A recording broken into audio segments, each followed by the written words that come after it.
सबसे पहले मैं पुलवामा के आतंकी हमले में शहीद जवानों को आदरपूर्वक श्रद्धांजलि अर्पित करता हूं। उन्होंने देश की सेवा करते हुए अपने प्राण न्योछावर किए हैं। दुख की इस घड़ी में मेरी और हर भारतीय की संवेदनाएं उनके परिवार के साथ है।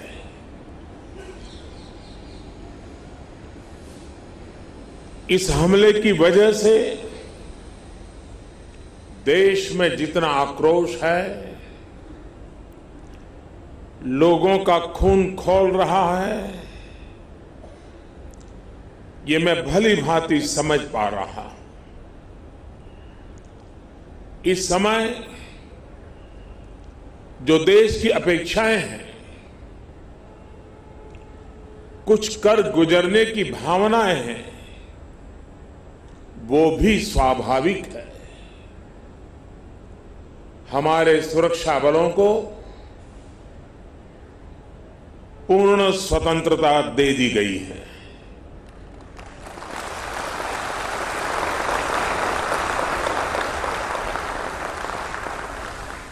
हमें अपने सैनिकों के शौर्य पर, उनकी बहादुरी पर पूरा भरोसा है। मुझे पूरा भरोसा है कि देशभक्ति के रंग में रंगे लोग सही जानकारियां भी हमारी एजेंसियों तक पहुंचाएंगे, ताकि आतंक को कुचलने में हमारी लड़ाई और तेज हो सके। मैं आतंकी संगठनों को और उनके सरपरस्तों को कहना चाहता हूं कि वे बहुत बड़ी गलती कर चुके हैं। बहुत बड़ी कीमत उनको चुकानी पड़ेगी।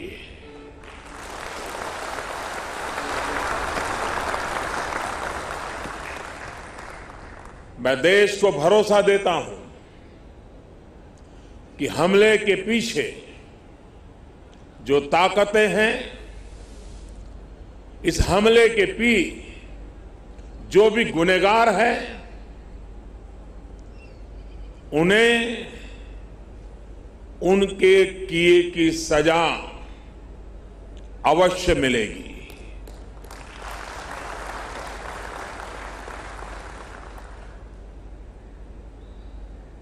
जो हमारी आलोचना कर रहे हैं, उनकी भावनाओं का भी मैं आदर करता हूं। उनकी भावनाओं को मैं भी समझ पाता हूं और आलोचना करने का उनका पूरा अधिकार भी है। लेकिन मेरा सभी साथियों से अनुरोध है कि ये वक्त बहुत ही संवेदनशील और भावुक पल है। पक्ष में या विपक्ष में,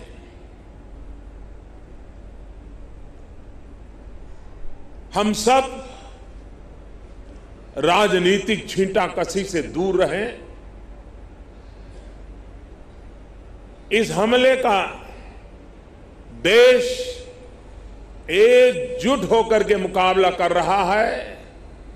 देश एक साथ है, देश का एक ही स्वर है और यही विश्व में सुनाई देना चाहिए, क्योंकि लड़ाई हम जीतने के लिए लड़ रहे हैं।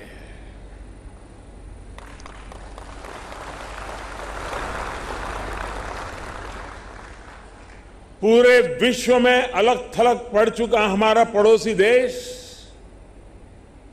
अगर ये समझता है कि जिस तरह के कृत्य वो कर रहा है,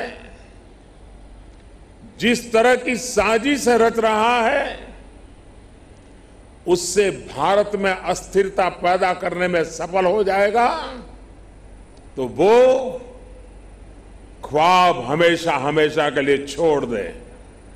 वो कभी ये नहीं कर पाएगा और न कभी ये होने वाला है।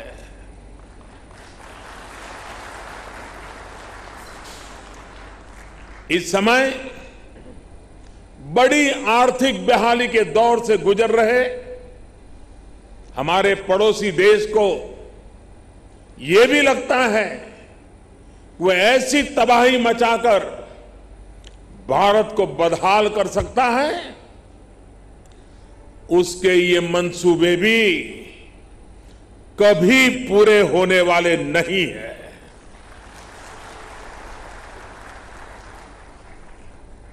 वक्त ने सिद्ध कर दिया है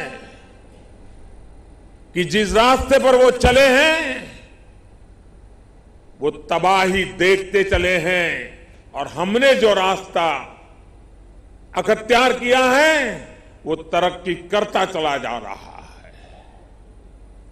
130 करोड़ हिंदुस्तानी ऐसी हर साजिश,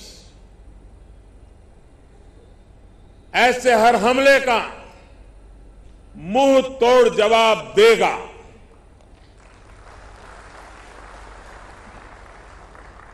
कई बड़ों देशों ने बहुत ही सख्त शब्दों में इस आतंकी हमले की निंदा की है और भारत के साथ खड़े होने की, भारत को समर्थन की भावना जताई है। मैं उन सभी देशों का आभारी हूं और सभी से आह्वान करता हूं कि आतंकवाद के खिलाफ सभी मानवतावादी शक्तियों को एक होकर के लड़ना ही होगा। मानवतावादी शक्तियों ने एक होकर के आतंकवाद को परास्त करना ही होगा। आतंक से लड़ने के लिए जब सभी देश एक मत, एक स्वर, एक दिशा से चलेंगे तो आतंकवाद कुछ पल से ज्यादा नहीं टिक सकता है। साथियों, पुलवामा हमले के बाद अभी मनस्थिति और माहौल दुख के साथ आक्रोश से भरा हुआ है। ऐसे हमलों का देश डटकर मुकाबला करेगा, यह देश रुकने वाला नहीं है। हमारे वीर शहीदों ने अपने प्राण की आहुति दी है और देश के लिए मर मिटने वाला हर शहीद दो सपनों के लिए जिंदगी लगाता है। पहला, देश की सुरक्षा, दूसरा, देश की समृद्धि। मैं सभी वीर शहीदों को, उनकी आत्मा को नमन करते हुए, उनके आशीर्वाद लेते हुए मैं फिर एक बार विश्वास जताता हूं कि जिन दो सपनों को लेकर के उन्होंने जीवन को आहूत किया है, उन सपनों को पूरा करने के लिए हम जीवन का पल पल खपा देंगे।